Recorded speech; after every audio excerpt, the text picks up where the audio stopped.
I usually hate kind of crabbing on story content as far as it being like a driver for sales, because that's you're taking commerce and art and you're kind of making them the same thing, and I don't love that. I much prefer talking about sales in terms of like marketing or, that sort of high-end editorial decision-making, not like story content. But Jesus Christ, did that issue 50 piss off a ton of fans.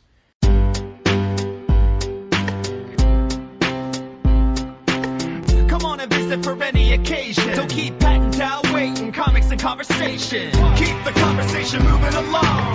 Keep reading comics, keep your local store strong. If it's hard, then it's a job for the challengers. Comics and conversation, y'all. From Challengers Comics and Conversation in Chicago, this is Contest of Challengers. And now, here are Patrick Brower and W. Dal Bush. Well, Dal, it's that kind of night. How's that?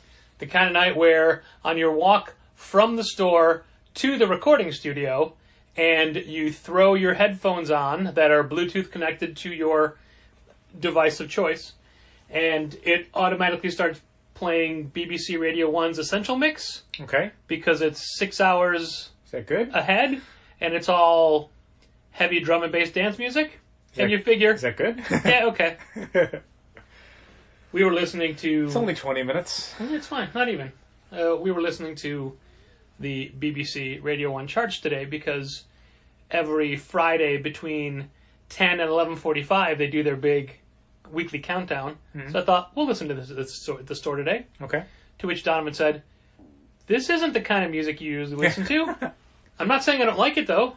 She's just... I know, you're saying you don't like the other music. Noting there's a change. Right. In case you weren't But don't aware worry, of it. from 11:45 to 12 it's a 15-minute news beat, which I do enjoy their news beat, but not in the store. Okay. So that was the switch back to ye old 2018 hard playlist, as I call it. Okay. Which has been recently edited down to just the quality of 2018. None of the chaff. Okay. This is a music podcast, right? I'm just humoring you until I can start talking about my passion, which is obviously the huge news drop for the Transformers card game. Series 2, so Rise of the many people Combiners. have Ghost on their year-end best of list, me included, and we've got a friend that is like, I don't understand why Ghost on the list, cards, but I put my full list of all 55 albums that I bought in 2018 like Brave on Facebook, but it broke down my top 10. Huge. Luckily, doing it alphabetically, Divorce Gun comes in at the top. Well done. Thank you. I could have gone another 45 minutes. I have no doubt. And if you want to do that as a Patreon exclusive... I don't.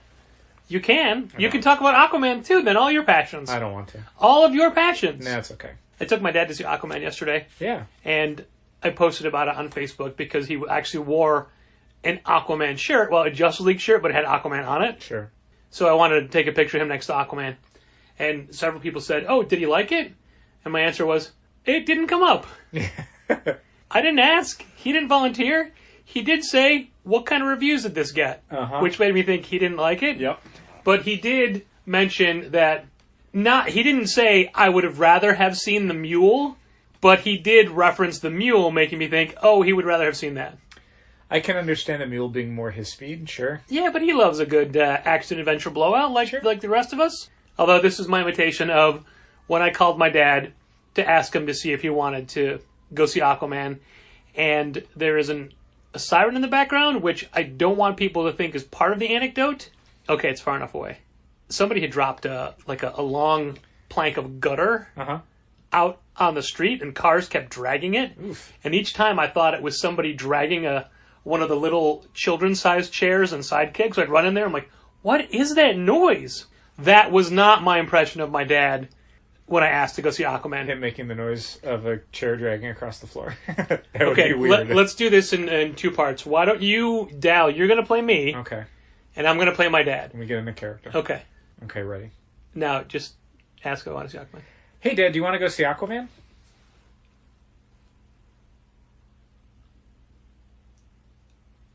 All right. And scene. And scene. Oh, I'm sorry. Should I have said yes and? Well, you said okay, which is kind of the same thing. Okay. I could have kept going and there we go. had more follow questions. You didn't destroy the premise by saying no, and then the scene would be over. Okay, good. Well, Dal, here we are in the... I don't know, what day is today?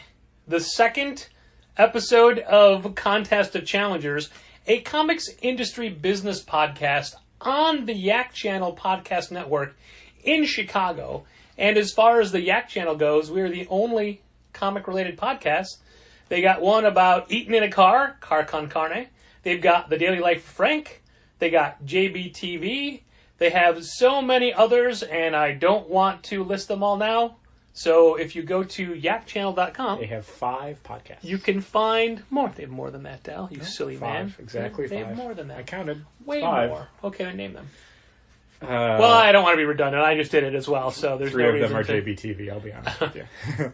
But ours is about comics, and I heard from a good customer and club member today that someone he works with was just randomly looking for a new comics podcast and found ours and liked it and mentioned it to our customer, like, hey, you know this store or you like comics.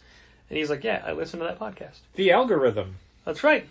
Speaking of which, in the last several episodes, I've asked people to rate, review, and subscribe, but mainly rate or review.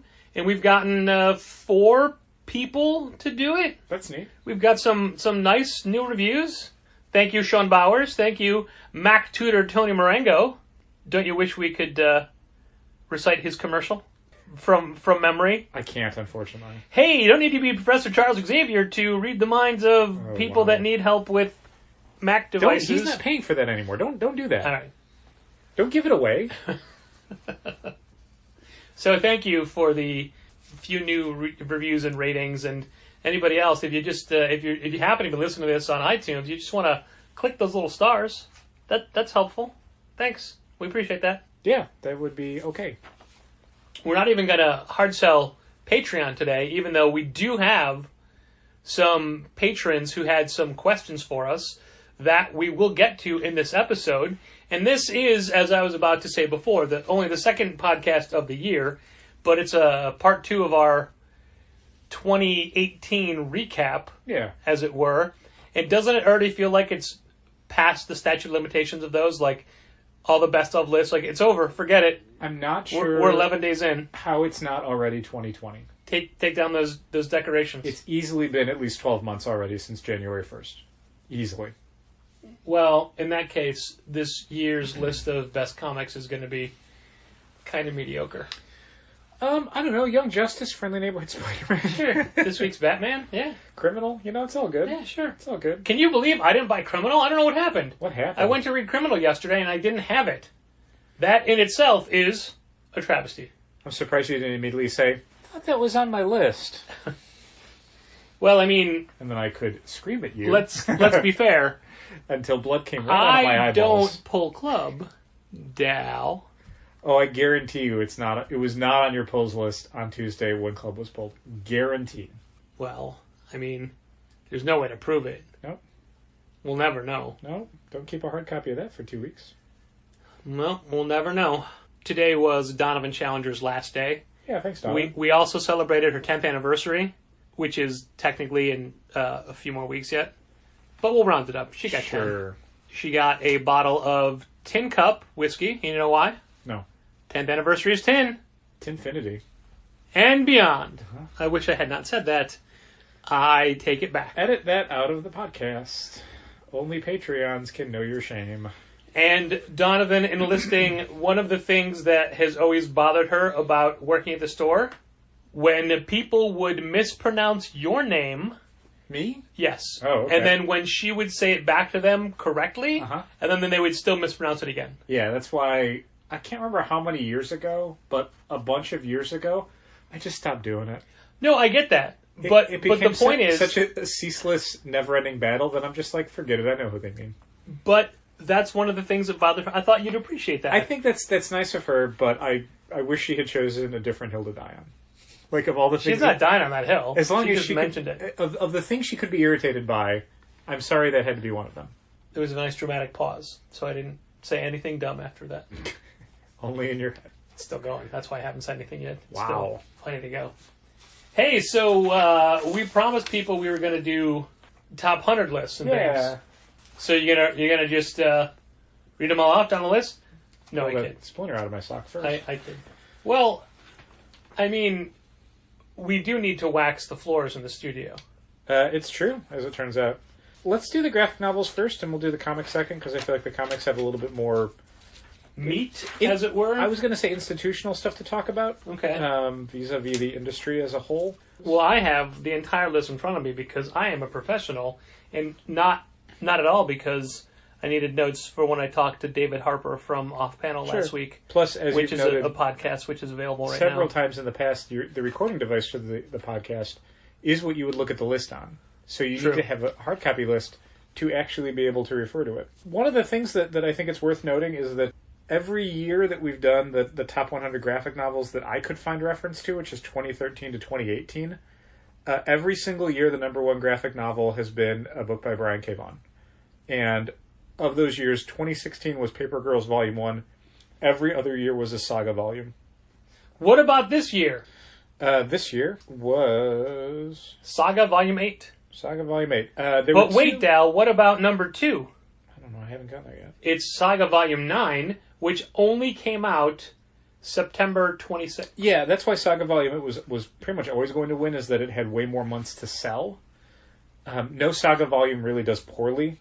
In fact, when you look at the top 10, the 3 most recent Saga volumes and Volume 1 are all in there. Yeah, Volume 1 is our third highest selling graphic novel for the year. Still finding new fans, which is great. It's worth noting, though, that it is almost impossible, I would say, for a Saga volume to be the number one book for 2019, because Saga single issues are currently on a hiatus, and looking at least through March, no new Saga issues. So basically, if they return in April, which it seems real unlikely, that means that the collection probably wouldn't come out until something like November at the earliest. Yeah. And that really, it'll sell great out of the gate, but we're it'll only we're not going to get Saga Volume 10 in 2019. I really don't think so. But I'm just laying out the possibility of, like, if it did, it still would not have enough time, I don't think, to top the charts. I wonder, though. I wonder if we still can't get a Saga number 1. Maybe. I mean, if you took out Saga 8 and 9, Volume 1 would still have been the number one book of the year. Right. So maybe it's Saga Volume 1 again next year. Right, that's what I was trying to say. Which, frankly, is not a great thing. No, not for the industry. Good for Saga. Yeah, it's great for Saga, but it worries me a little bit because it's kind of an all your eggs in one basket kind of thing. There are Image books that have kind of broken out a little bit. Just looking at the top 20, obviously Monstrous Volume 1 comes in at number 4, which is great. That's a book that, single issue-wise, we can't really do much with, but the collections just sell and sell and sell. Descender Volume 1 coming in the top 10 is amazing to me, because that's a book that never feels like it's a top-tier Image title, but we sold more of that than we did of, like, Walking Dead Volume 1, or Wicked and the Divine Volume 1, or any of the other stuff.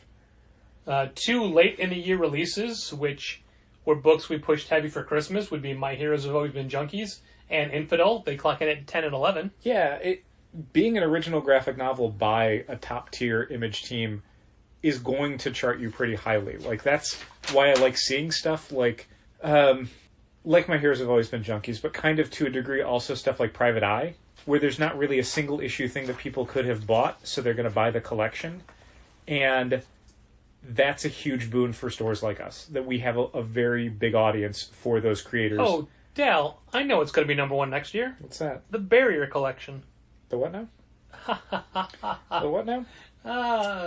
Breaking jokes. down our top 100 graphic novel sales, we sold the same amount of the number one graphic novel in 2017 as we did in 2018. Exact same number of copies. So the top of the chart really... You know what? That's my fault. I stopped buying Saga graphic novels because I'm waiting for the hardcovers. Oh, that's it. That's your fault. Yeah, I would have topped it over.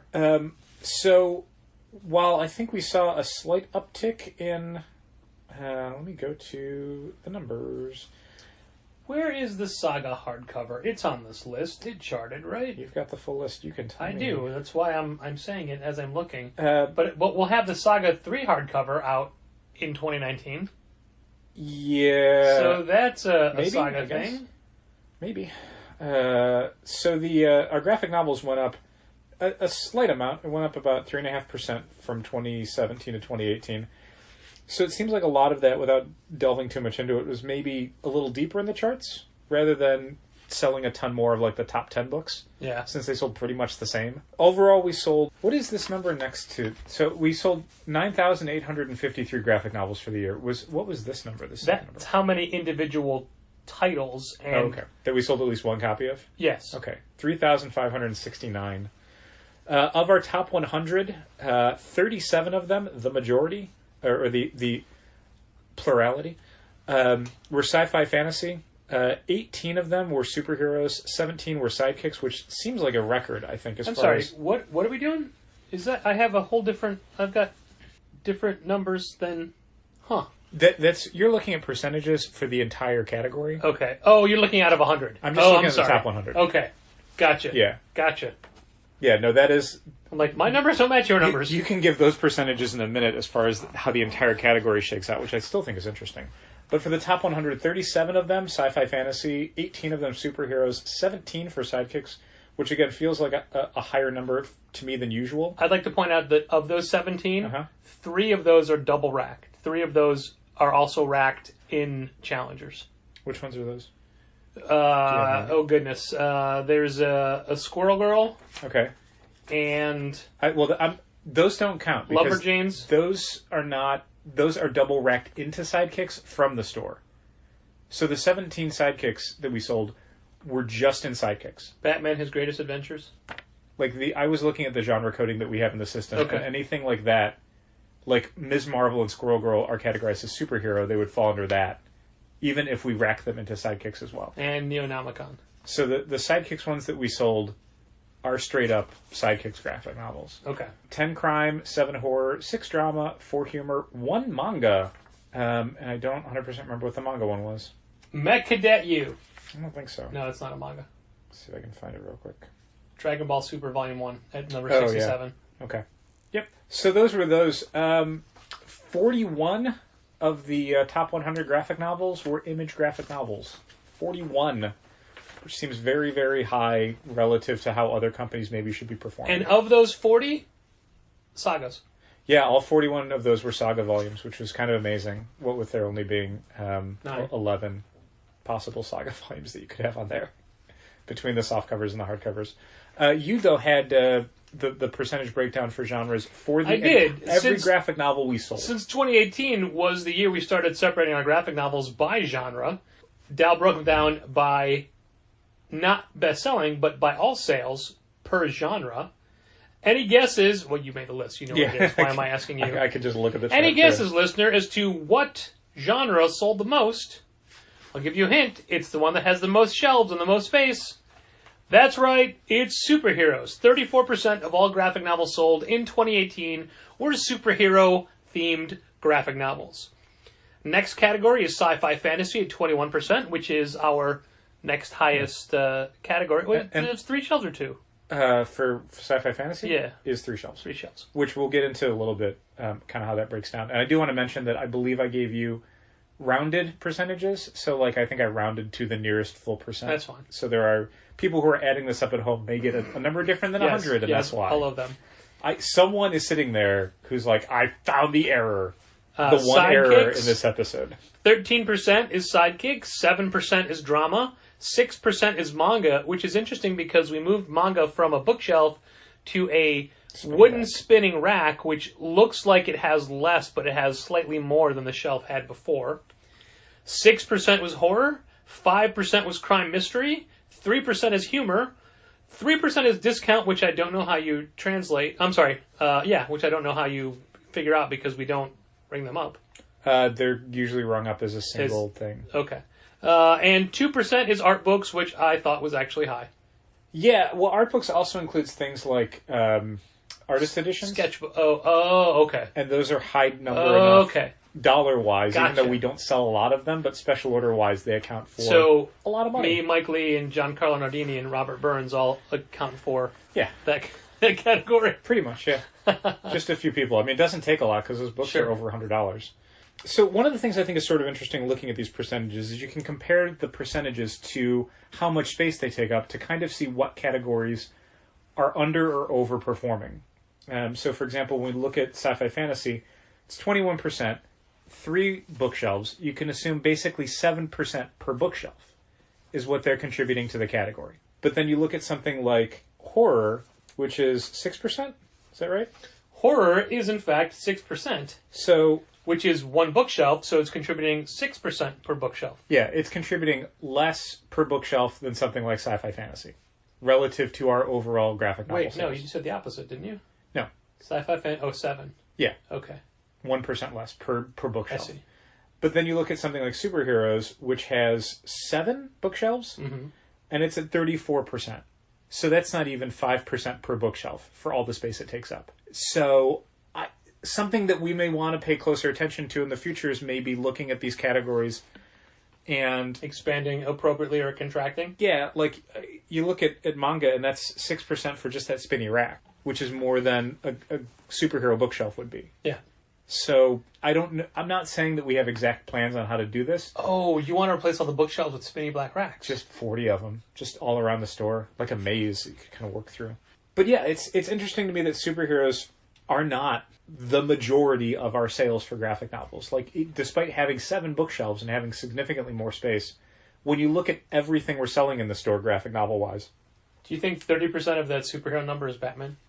I think 80% of it is Batman. I meant 30 of that 34%. Sure. But, like, if you deduct Sidekicks, which is really kind of its own separate thing, that still means that of the in the Challengers graphic novels, more than half of what's left is non-superhero graphic novels. That's... I didn't know if you were doing something. No, So I'm waiting for you if you wanted I was to listening to you at the same time. Okay. That was it. Period. Okay. End of my statement. I just think it's interesting that we are not what I would consider like a huge superhero store, but I think we're a large graphic novel store, and so much of the emphasis... Well, we're a 34% graphic novel store. Graphic novels are 34% of our total sales. Sure, I think that's a lot. Sure. I think that's a big number. Didn't we make a comparison thing of like how much space they take up versus single issues? You can't judge them though, their size. It's like saying, it's like comic boxes versus comic bags. Yeah, and I don't know exact numbers, but a lot of our comic sales are subscriber sales. Those aren't rack sales. Those aren't things we have to put on the shelf to take up space to hopefully sell. They are hopefully basically pre-sold. Anything from the top 100 graphic novels that jumped out at you? Anything that you thought was significant? Coming in at 34 is the Vision Director's Cut hardcover. Coming in at 43 and 98 are the soft covers, volumes 1 and volumes 2. Sure. So Vision makes 3 different entries on the list with the same product. And I mean, I bought that hardcover, so I guess I'm part of that. Sure.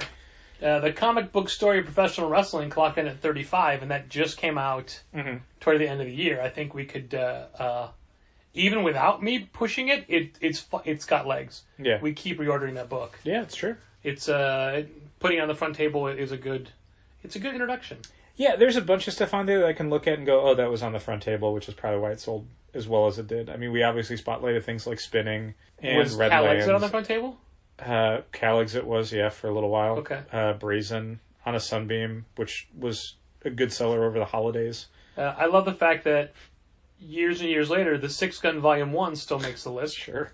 Clocks in at 92. There's but still people we can recommend it to who never Yeah. tried it out. And when they try it out, they love it. So that's why it's easy to recommend it all these years later. And the new Six Gun, as far as I'm concerned, which is The Damned, Sure.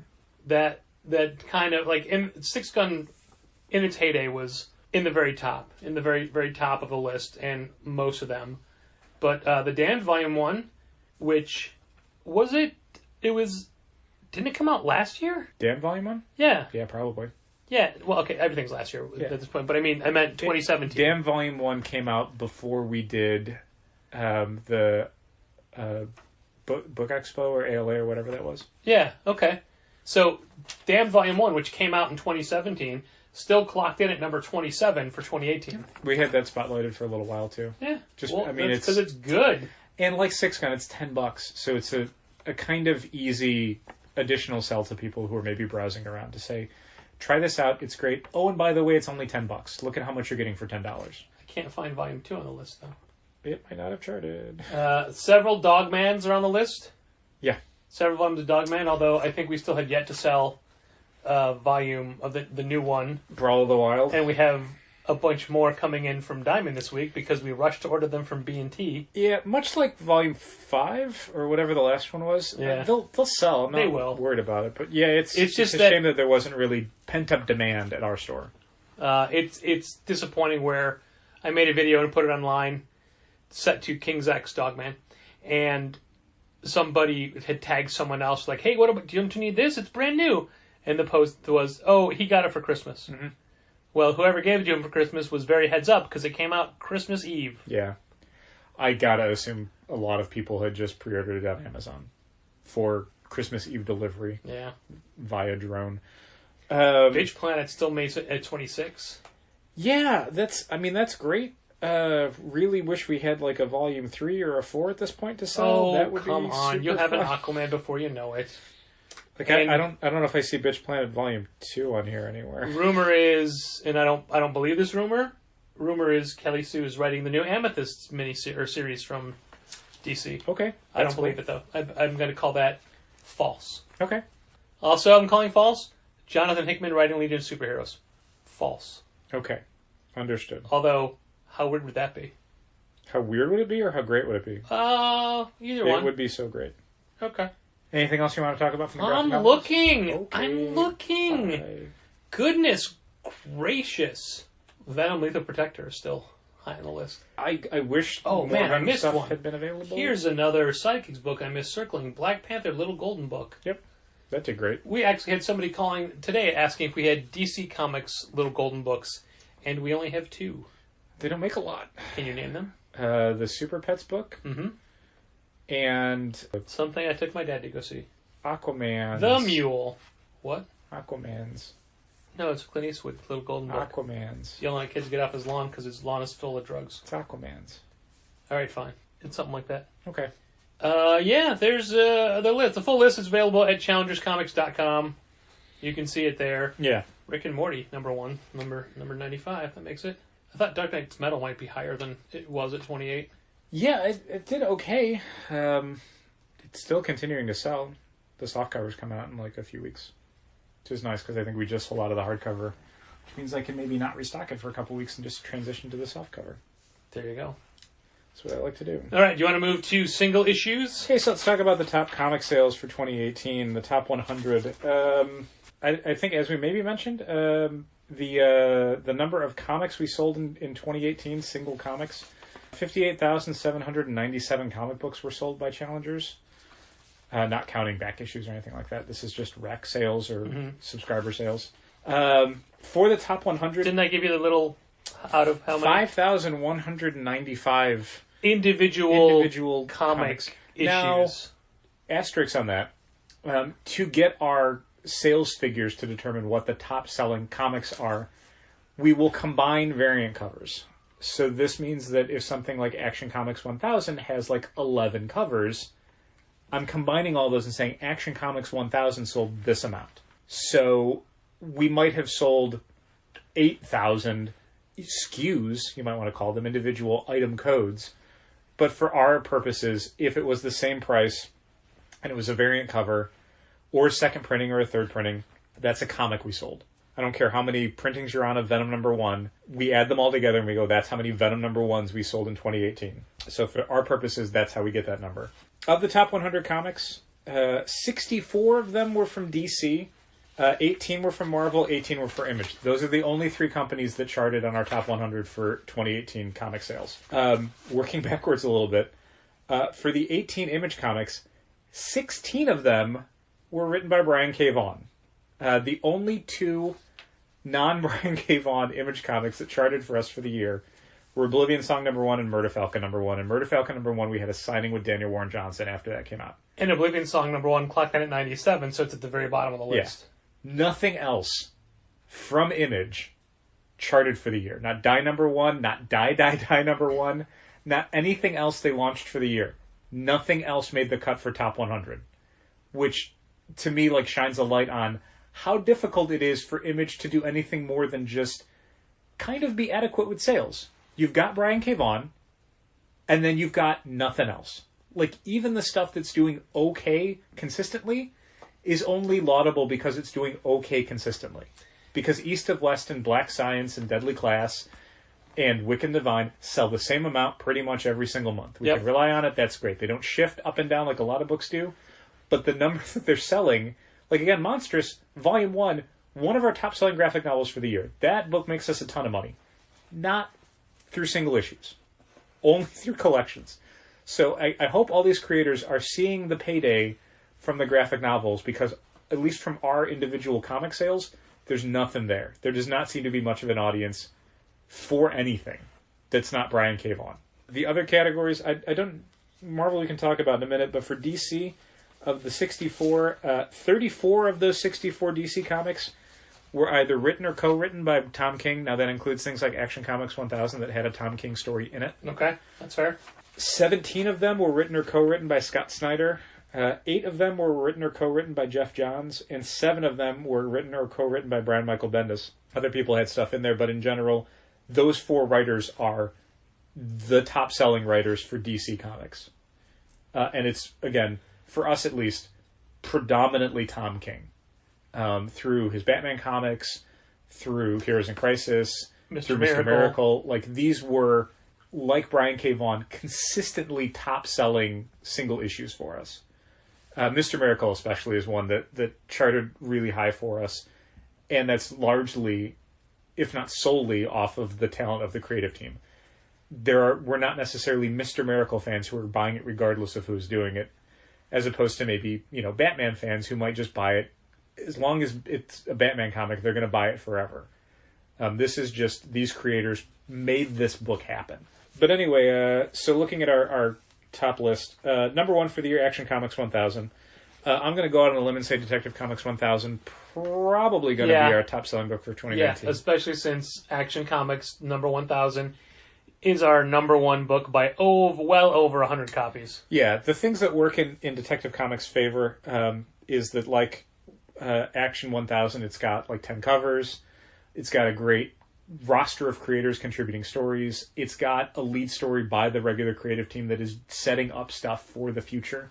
It is the first in-universe DC Universe appearance of the Arkham Knight character from the Batman Arkham Knight video game. This hopefully isn't a spoiler because that game's been out for 2 years. In the video game, the Arkham Knight was Jason Todd. He was basically their Red Hood. Probably not going to be Jason Todd this time. So there is a bit of mystery as to how that story is going to play out in the Batman comic books. It seems like in the current storyline they're building up to that story. So if you're not reading Detective Comics right now, you may want to start back with 994 and kind of work your way up to 1000, because it probably is not going to be the start of that story so much as it's the next chapter. I already have a guess as who the Arkham Knight is. Who is it? Do you want me to tell you? Yeah, sure. It's just a guess. It's Bruce Wayne. Okay. The kid or the... The kid. Okay. Somehow. I don't think so. Yeah, I don't think so. Fine. Okay. Great. Who's your guess? I don't have a guess. I mean, I'm sure if I thought really hard, I could come up with a theory, but I don't way have better anything. theory than mine. Thanks. No, nothing I have any confidence in. Nothing that I would bet money on. But Action Comics 1000, obviously it's the big Superman anniversary thing. It set up some of the Bendis stuff that was going to be coming up in Man of Steel. Detective Comics 1000 is, I think, a couple bucks more, maybe? I think it's $10 instead of $8. But it's got all the covers. It's a Batman thing, which generally a Batman project is going to sell better than a Superman project, so it's got that advantage built in.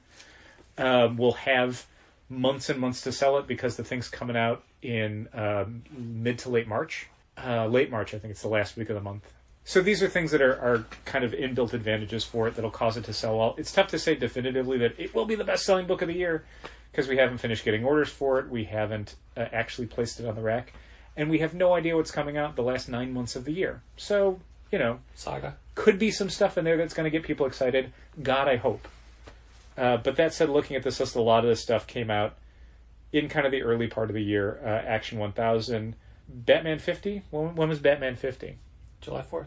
July 4th weekend, so that second half of the year. Doomsday Clock 3, which was, I think, the early part of the year. But then we do have some stuff that came in a little bit later in the year, stuff like Justice League that was in the late summer. Amazing Spider-Man 1, Avengers 1, Heroes in Crisis 1 that were all late in the year. So the thing about this list that I find sort of interesting, and the comics list is always less interesting than the graphic novel list, because while the graphic novel list can have, all 9 volumes of Saga, that's, less than 10% of the list. But when you look at, like, Batman, a lot of these are Batman issues. Like, literally every issue of Batman that came out in 2018, I think, charts on this list. So, like we were saying, 34 of these are Tom King books. Well, a lot of that is basically 3 comic books. So you're going to see Heroes in Crisis 1 and 2 charting. You're going to see multiple issues of Mr. Miracle. You're going to see, 24 issues of Batman. Up to 24 issues of Batman for the year. So there's not a ton to talk about as far as pulling out a lot of, like, late in the list sort of books. Like, the things that charted are the things that you would expect when we name these creators. It's issues of Saga and Batman and Barrier and Superman and Doomsday Clock and Justice League and Dark Knight's Metal and on from that.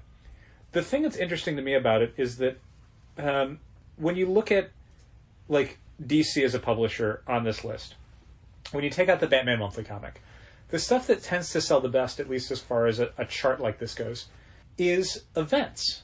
Doomsday Clock, and I'd call Mr. Miracle an event book, sure. Basically, as far as like a self-contained, finite series, which is usually how DC does their events. Stuff like Doomsday Clock doesn't have stuff spinning out of it. Dark Knight's Metal had those one-shots and stuff that were coming out, and you could maybe say some of the Resistance stuff, but as far as the sales were concerned, it was pretty much all clustered to Dark Knight's Metal. You could just read that and get the whole thing, as opposed to something like Secret Empire, where it's like, well, I hope you're reading Captain America too, because this is not going to make a lot of sense if you don't. Yeah, and when they do something like Justice League No Justice, which leads into Justice League, Justice League #1 sold way better than all the No Justice issues did. Yeah, for sure. So DC as a company seems to be, for us at least, succeeding on the back of events. Not, taking out maybe kind of outliers like Action 1000, which are anniversary issues. Like, occasionally those are going to crop up in a year, and those are going to do really well. But you obviously can't really plan around them because Action Comics 1000 doesn't come around every year. That's also an event book. An anniversary book, I guess, maybe isn't what I'm referring to so much, but I guess, okay. Yeah, sure, okay. Yeah, it's an event. It's something that reaches out to fans and creates this little excitement. But the single issue sales beyond that, your monthly comics, Flash, Wonder Woman, Justice League Beyond, the first few issues, crater. They don't chart. People don't care about them. They don't. DC can't seem to translate the hundreds of thousands of people who are excited about stuff like Action Comics and Dark Knight's Metal to their monthly comics. But on the other hand, Marvel as a company, their events don't really matter. They didn't really do much in the way of a big event this year. But even the stuff they did that was sort of like that, like Infinity Wars, I don't think that made the list. I'm not really seeing it on here.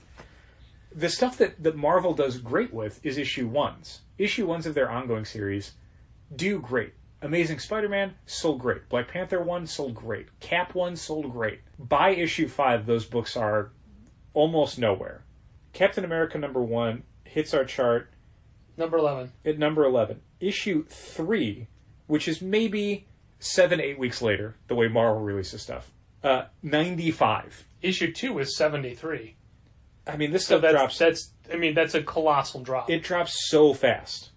And just anecdotally, even outside of the top 100, these things drop so fast at Marvel. The Avengers #1 sales are probably maybe about less than half of what we sold for issue 1 by issue 11. Issue 2 is 35, at number 35, where number 1 was at 9. Yeah. But then, you look at the Image books, and you look at late in the list, Paper Girls, 21, 22, and 23 are 91st, 92nd, and 93rd best-selling comics for the year. They're right next to each other. Those sales are rock solid. Consistent. So, looking at this, again, it seems like DC's thing is events. Marvel's thing is first issues. So, I don't know if we'll talk about this in full, but Phil Boyle from Coliseum Comics posted on... Line. I saw it on ICV2, but I think he posted maybe a few different places. Kind of an open letter about the year and his stores in Florida and kind of what they were seeing and his solutions. One of the things that he talks about, and it's something a lot of retailers talk about, is how poorly single issues sell. When you're ordering month after month, you want to see some stability to these things. If I sold 60 copies of Thor this month, I want to sell around 60 copies of Thor next month. So I'm probably going to order around 60 copies. So when you're selling 60 copies of Thor 1 month, and next month you're selling 48, and the next month you sell 55, and the month after that you sell 38, these are hard numbers to make a living by.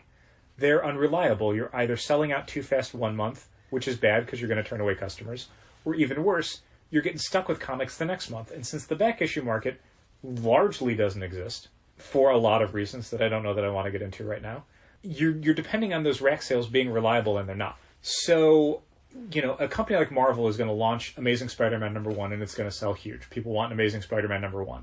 They're going to get to #7, and people aren't going to be reading it anymore. DC's doing these things that are self-contained 6 and 10 and 12 issue series, and they sell great. They sell great from the start, and they usually maintain their numbers pretty well as it goes on. At least they have recently. So my insane idea that would, I'm sure, infuriate a lot of retailers is instead of trying to pull the industry back to a state that it's never going to get back to. The back issue market is never going to be huge again because you've got graphic novels, you've got digital comics. You've got a reader market that doesn't care about the collectible aspect of it. They don't want to dig through back issue boxes. That's not their comic fandom. Besides that, you can't put a new creative team on issue 43 of something. People don't want to start with anything besides issue 1 anymore. That's it, period. That you can fight that battle all you want with them, but you're just going to lose sales. People, through streaming media, through online stuff, they're used to being able to say, oh, I'm interested in this concept. Let me start at the absolute beginning. They're not used to having to, oh, I'll just start with whatever's on now because I have no other choice. They'll just go to Netflix or Hulu or Amazon or DC Universe and just watch from episode 1 and then spend a couple weeks doing that, and then they can be with the rest of it. Just do, for superhero comics, where there is no stability to these things and nothing but a constant drop-off past issue 1, just 6-issue series. Like a series of miniseries? Yeah. Every 6 months, you're giving people a new #1 to jump on with. Issue 8s and 9s don't sell. We've got the sales data to prove it. They just drop. And do you think that would also then spur on the trade sales? I don't know if it's going to have an impact on the trade sales. Superhero trade sales relative to their comics are so strange in that the trade sales basically aren't there. Occasionally, I shouldn't say they're not there because, again, looking at our graphic novel sales for the year, 18 of our top 100 were superheroes. But that stuff was like Infinity Gauntlet and Venom Lethal Protector and stuff like that. Again, like older kind of self-contained things. It's not Ms. Marvel Volume 8 or like what the Spider-Man Red Goblin trade, Sure. It's not contemporary or contemporaneous stuff. It's Dark Knight's Metal and Watchmen and self-contained things. Even in the graphic novel things, people want first volumes and they want self-contained stories. They don't necessarily want volume for superhero comics, at least volumes 8 and 9s. They don't stick with them that long. They just want short bursts of these things. So the hope of new readers coming to comics that are just going to read the next 60 issues of a comic book, I think we've got enough data over the last few years to go, they don't. They want issue 1s. And they'll read 4 or 5 months of it, and then they want new issue 1s. And you can blame the industry for putting them in that mindset, but, chicken or the egg, it's happening. And consistently refusing to address it and just kind of hoping that we can cajole and convince people to go back to, how it was in the 80s, it's not gonna happen. Are you suggesting that, how long of a break should there be between arcs, I guess? No break. Basically, if you're doing 12 issues of Amazing Spider-Man in a year, there should be an issue every month, but the 7th month is like issue 1 of a new series. New creative team? Yeah. Huh.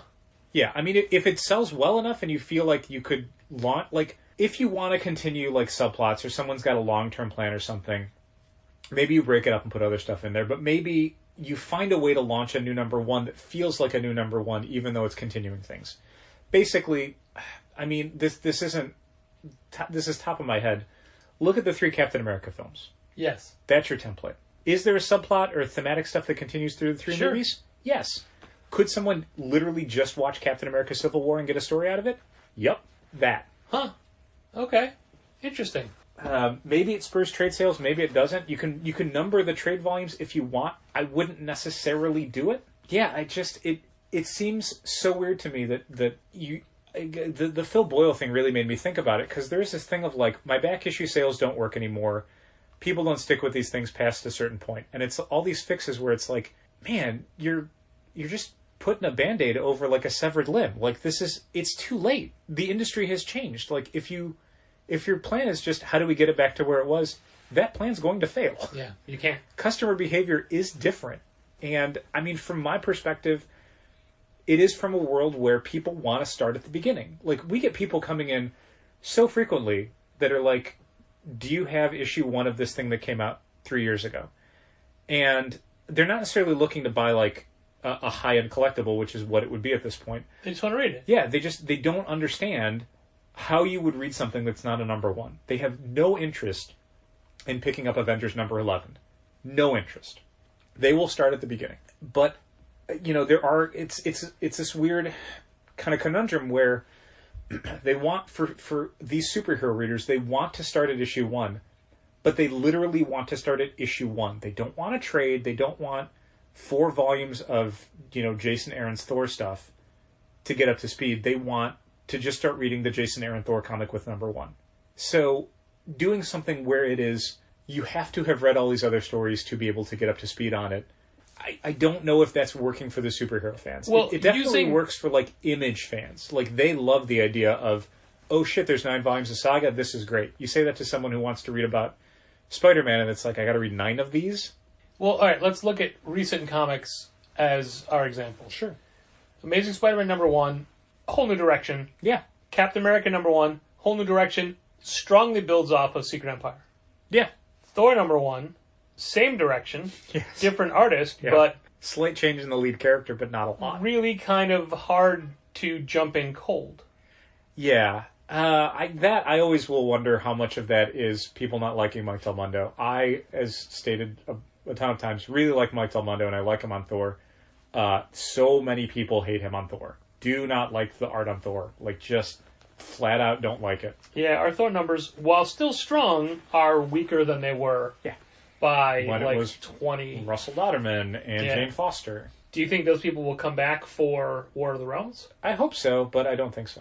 How would you order Amazing Spider-Man number 1, which is actually Amazing Spider-Man number 13? I would go up probably a little bit from issue 12.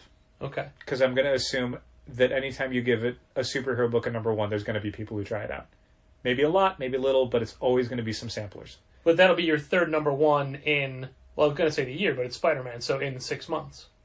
It depends on how often you release it. I don't know that I would necessarily keep to the current, twice monthly thing, but you could. I don't think that's the end of the world. It's probably fine. But could you do the things that a lot of retailers look at and go like, I can't believe they're doing all these number 1s. A lot of people either don't notice or don't think it's a negative. A number 1 lets them jump on. It lets them get a new...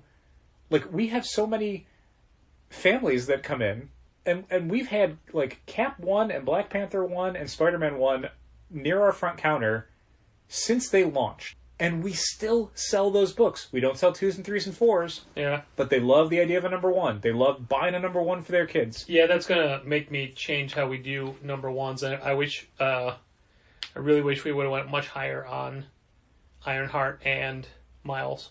Yeah, I mean it's something I'm going to think about a lot more as I'm doing FOCs. Even, like this week with Young Justice 1 and Friendly Neighborhood 1. No, maybe not Friendly Neighborhood 1. Criminal, but that had more to do with the returnability. Young Justice, though, I ordered a bunch more for Wednesday because I'm like, we can just sell this for a while. Yeah. Between people who are familiar with the 90s comic and people who are watching the new cartoon. And just the fact that it's got Robin and Superboy and Wonder Girl and, characters that they might know or recognize. A Robin and a Superboy. Yeah. And Impulse / Kid Flash. A Flash. So, yeah, the idea of... I wish we'd way more of that Marvel Action Spider-Man number 1. Yeah, who would have thought? I thought we did order a lot. Yeah. I mean, we did for what the book was, but that's another one we could have doubled. Probably, yeah. And we should. Did they do? They did second print, right? I don't remember. I don't remember either. Yeah, so comic sales, single comic sales, real weird. I definitely think the way that it's been going is maybe not a great long-term strategy, at least as far as the constant and reliable drop-off in superhero sales past issue 1. I don't know why you would keep doing that and expect different results. Well, I'm going to edit that specific part into a smaller bite-sized capsule and send it to David Gabriel. See what he thinks. If Marvel had their way, every single comic book that came out would be a number one. The fact that I'm saying maybe just do one of those every 6 months, I'm sure feels way too cautious for them. You mean like Marvel Rising or Marvel Super Adventures? Or Defenders the Best Defense? We'll see. Mine were successes. What was your second one? Marvel Superhero Adventures. Oh, I mean, they're doing okay. They're not... I mean, they're successful by... They do great for us. I wouldn't say great. I mean, they do well for single-issue, all-ages comic books. Yeah. But, I mean, they don't do great compared to, like, Amazing Spider-Man or Batman. Well, you can't put them in the same category. But, I mean, those are books I consider a success. And even, like, Marvel Action Spider-Man sells a lot more than Marvel Superhero Adventures. One issue of that so far. Still, did great. I'm saying I've several times reordered It's true. higher quantities of these books. They do well. I'm not disappointed in their sales. Well, I mean, way better than we thought they would. Yeah. I'll go along with that. Well, your idea is definitely interesting and boat-rocking. Yeah, I don't expect any company to take me up on it. Sure. And these are very specific companies I'm applying it to. Basically Marvel and DC. DC, stick to special events. That's what people want. Marvel, just do, like, self-contained 6-issue-y things. Like, no one cares about issue 7s of any of your books relative to the success of the first 3 issues. That's the important caveat right there. From our experience, the first 3 issues sell great, and then people kind of get distracted or get bored or dislike it, or some other shiny number 1 gets their attention and they shift to that. I don't 100% know why that is. There's plenty of books out there where it's like, this is still great. Why are only a third of the people who read the first one reading this? And I mean, there's drops for everything. There's drops for every publisher under the sun. Nothing really goes up in sales anymore. So you could make the argument that you could apply the short run thing to everybody. And maybe you should. But yeah, I'm sure people are going to point to things like Saga and Wicked and the Divine and Paper Girls and say, well, those sell great. And it's like, those do, but almost nothing else does. Very little in comics is as dependable as, like, the 10 titles you could name that consistently sell well. Even Walking Dead. Like, our rack sales are basically 0 for that book now. To quote Dal Bush, if I may, Walking Dead comics sell about half what they did a year ago. Yeah. Yeah, dramatically And cut in half. it's not like a year ago they blew up in sales. They just... subscribers cut it, and no one's buying it off the shelf anymore. Well, this is almost anticlimactic, but I have some random thoughts about the top 100 list. Please. I'm going to list Batman issues in the order in which they appeared on this list. Ready? Yes. 50, 44, 49, 48, 51, 52, 56, 53, 54, 46, 55, 45, 42, 47, 39, 43, 41, 57, 40, 38, 58, 59, 60, and that's where it ends. Okay. 50 was obviously the quote-unquote wedding issue. 44 was the proposal issue, I believe. No, 44 was the wedding dress cover, which sold so well. Yeah. That was one of those alternate covers where we just did a ton of them because everyone wanted the Catwoman wedding dress cover. The proposal cover would not have been in this calendar year. Yeah, it was 24, I think. And then 56, maybe was the foil cover, maybe? I don't remember. Moving on. Yeah. This is one of my favorite statistics. Here's how Man of Steel, the 6-issue Brian Michael Bendis is taking over Superman. Here's the premiere miniseries ranks on the top 100. Ready? This is a weekly series. Yep. 1, 2, 6, 3, the end. So 4 and 5, basically no one cared about, and then they came back with 6 to find out how it all wrapped up. Yep. Okay. 3 was our least selling one. Comics fans. Right? We'll always see that, though. There's books that sell like nothing, but for the final issue, we'll order a few more because someone's going to want to see like the final one. Yeah. They didn't read it for the last year, but they got to see what happens in the end. It's so strange to me. Saga number 54 is our lowest ranking Saga issue at number 27. And it is the only issue of Saga that we did not sell over 100 copies of. Which I think is the new normal for that book. Well, we sold 99 copies. Yeah, I mean, it remains to be seen what the single issue sales are going to be like for Saga when it comes back. I mean, it's a very long hiatus, and there's no guarantees that people are going to be, certainly not, I don't think more enthusiastic, but probably, hopefully, at least as enthusiastic. But yeah, I'm prepared for there to be a drop-off in sales where people aren't used to coming back in. Like we saw it with Bitch Planet, which didn't see necessarily a year between issues, but saw huge delays between issues, and the sales just dropped and dropped and dropped on that book because people just got out of the habit of buying it. They stopped coming to the store looking for it.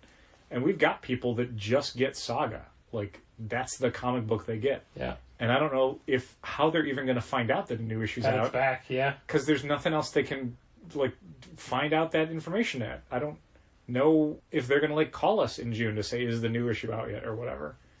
Because in the back of the final issue they released, it wasn't you'll see us again on this date, or this month, or even this season. It was just about a year. So yeah, I don't know about that. No, not about a year, at least a year. At least a year. Catwoman, number 1, clocked in at number 20. 2 didn't make the list.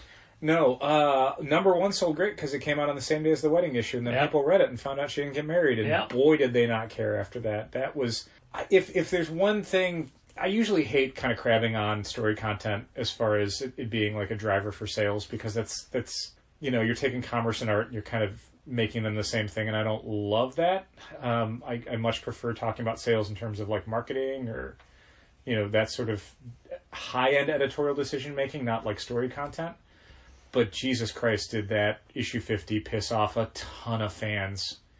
A lot of people really felt, I don't want to say taken advantage of, but they did not get the story they wanted out of Batman 50, and what they were given instead was not a fair substitute for them. I like Batman now. Like Patrick had said, this week's new issue, real good looking issue.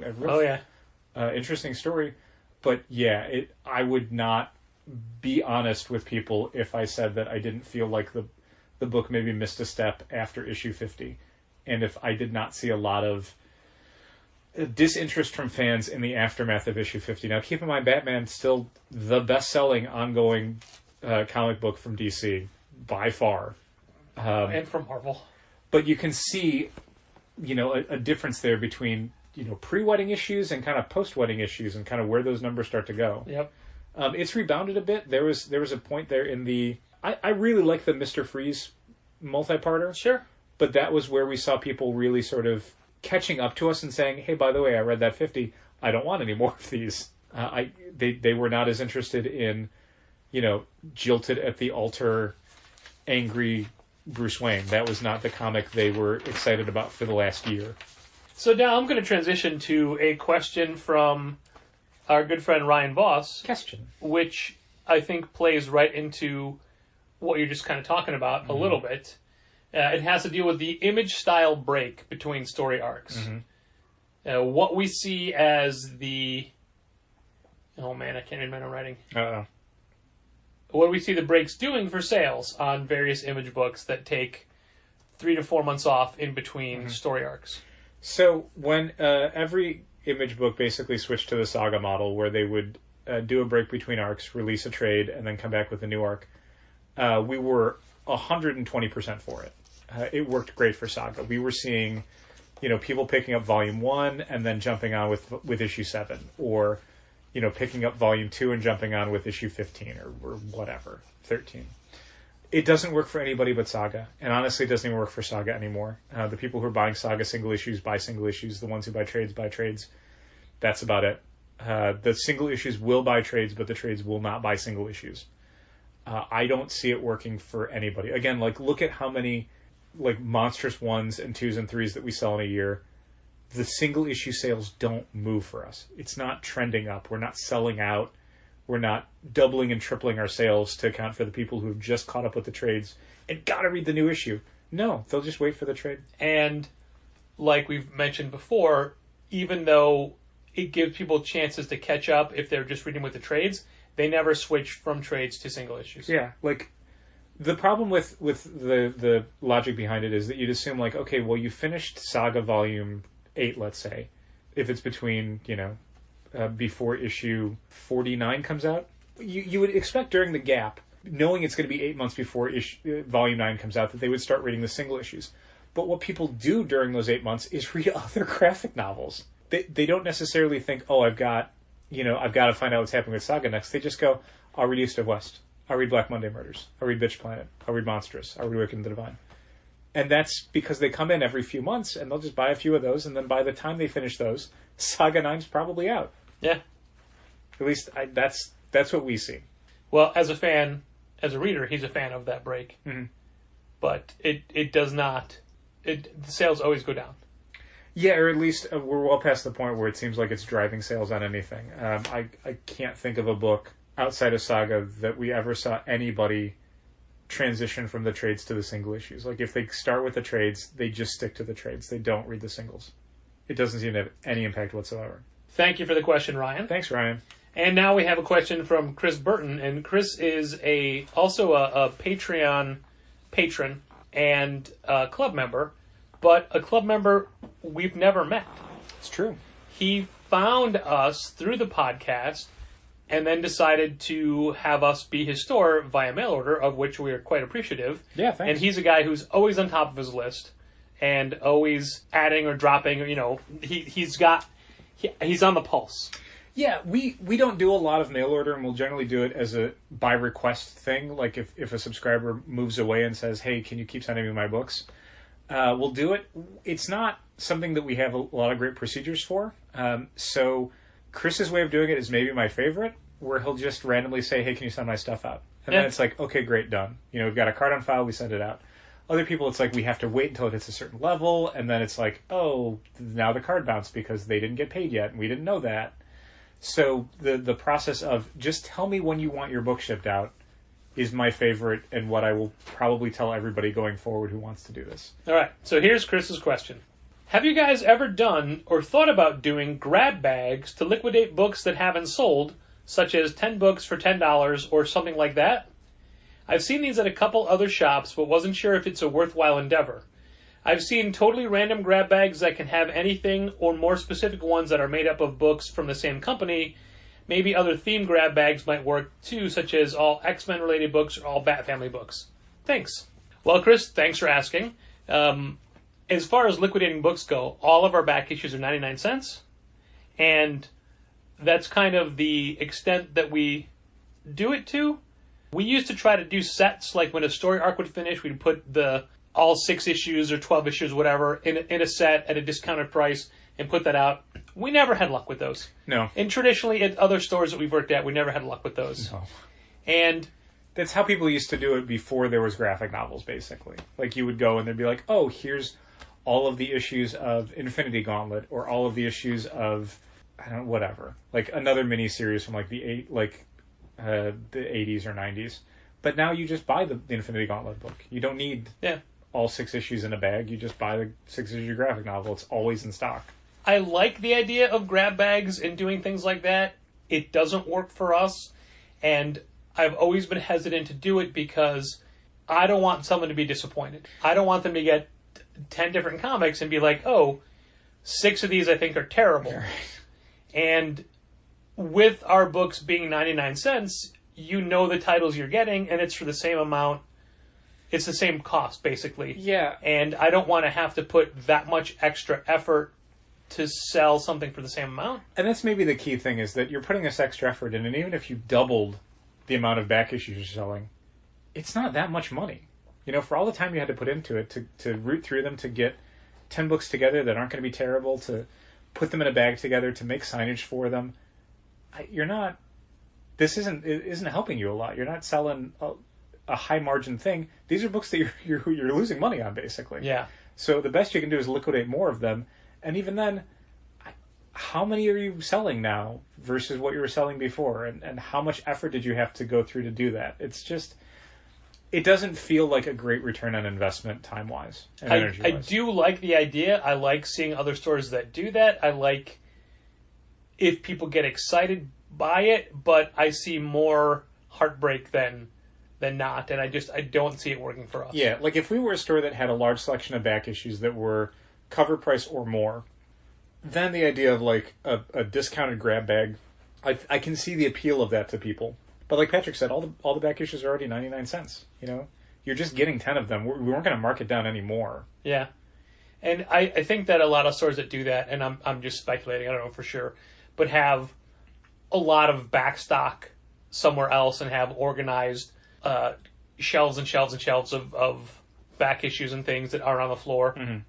Maybe everything we have is out. Yeah, like way back in the day, we would order comics, not Challengers, but where we used to work. We would order books specifically for back issues. Yeah, this is almost 30 years ago. like 5 copies of every X-Men book goes in a box in the back room to be pulled out 2 years later for sale or whatever, that or for restock or what have you. Because the whole market was collectors back then, and everything was organized, and there were multiple copies, and that is a system which could benefit. Like if you have that, you could go through and play. Oh, here's all the X books. Here's what have you.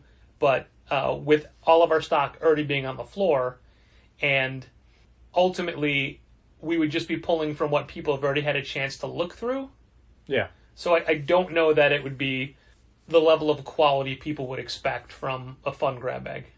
Yeah. But again, I like the idea of it. I just don't think it would work for us. Yeah. Again, to me, it's just a matter of like the amount of time and effort we have to put into it to make, not a lot of money.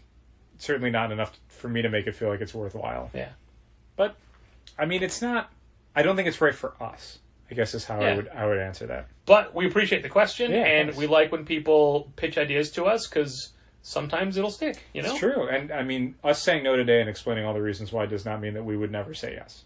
Sometimes That's that true. happens, where This we're like, is this why- doesn't work, and then a year later we're like, wait, what if we did this instead? This is why we don't do collections or grab bags right now. Right. That's all. Right. And right now, you just listened to a podcast. So thanks. And keep reading comics. This has been Contest of Challengers. Thanks for listening. Keep reading comics. Challengers is located at 1845 Northwestern Avenue in the Bucktown neighborhood of Chicago. 773-278-0155. Keep up to date with new releases and events at challengerscomics.com. Like Challengers Comics on Facebook, follow @Challengers on Twitter, and help fund this podcast at patreon.com/challengers.